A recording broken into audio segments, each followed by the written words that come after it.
नमस्कार, आप देख रहे हैं हिंद भारत और मैं हूं आपके साथ अक्षरा।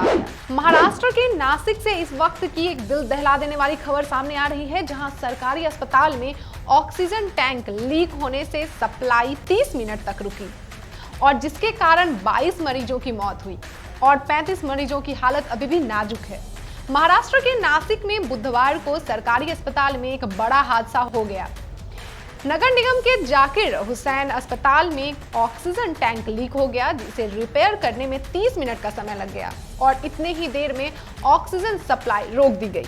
इसके चलते 22 मरीजों की मौत हो गई और 35 की हालत अभी भी नाजुक है। मौतों की पुष्टि नासिक के जिलाधिकारी सूरज मांठेर ने की है। जिस वक्त ऑक्सीजन सप्लाई रोकी गई उस वक्त 171 मरीज ऑक्सीजन पर थे और 67 मरीज वेंटिलेटर पर थे। ऑक्सीजन सप्लाई रुकने से अस्पताल में अफरा तफरी का माहौल बन गया। जानकारी के मुताबिक टैंक से आने वाले सप्लाई पाइप में लीकेज हुआ था, अभी इसे सुधार कर दिया गया है। इस लीकेज के दौरान 20 किलो लिक्विड ऑक्सीजन बर्बाद हुई। फिलहाल हॉस्पिटल के साथ जिला प्रशासन ने भी इस लीकेज की जांच शुरू कर दी है।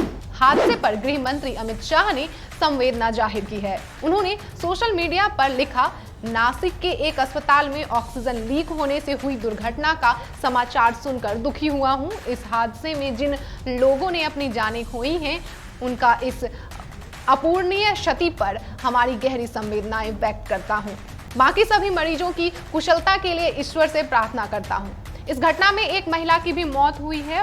उनके ससुर ने बताया कि 4 दिन पहले अस्पताल लेकर आए थे। हालात में लगातार सुधार हो रहा था, लेकिन ऑक्सीजन सप्लाई रुकने की वजह से तबीयत और बिगड़ गई और उनकी मौत हो गई। उन्होंने कहा कि मैंने उसे अपनी आंखों के सामने तड़पता हुआ देखा। मैं इधर उधर भाग रहा था, लेकिन कोई उसकी मदद के लिए नहीं आया। हॉस्पिटल प्रशासन भी कोई जवाब नहीं दे पाया। अस्पताल में मौतों की शुरुआती जानकारी सामने आती रही। महाराष्ट्र के स्वास्थ्य मंत्री राजेश टोपे से सवाल हुए। उन्होंने कहा कि हमें नासिक में ऑक्सीजन लीकेज की जानकारी मिली है। मैं लगातार वहां के प्रशासन से संपर्क में हूं और जानकारी ले रहा हूं। मौतों के बारे में उन्होंने कोई बयान नहीं दिया है। फिलहाल इसके करीब 45 मिनट बाद उन्होंने मौतों की बात स्वीकारी और कहा, वाल्व में लीकेज हुआ था, इसलिए ऑक्सीजन सप्लाई रुक गई। जिन मरीजों की मौत हुई है उनमें वेंटिलेटर पर मौजूद 11 मरीज शामिल हैं। इस खबर में फिलहाल इतना ही। खबरों का सिलसिला जारी रहेगा। आप देखते रहिए हिंद भारत। हिंद भारत, आपकी अपनी आवाज।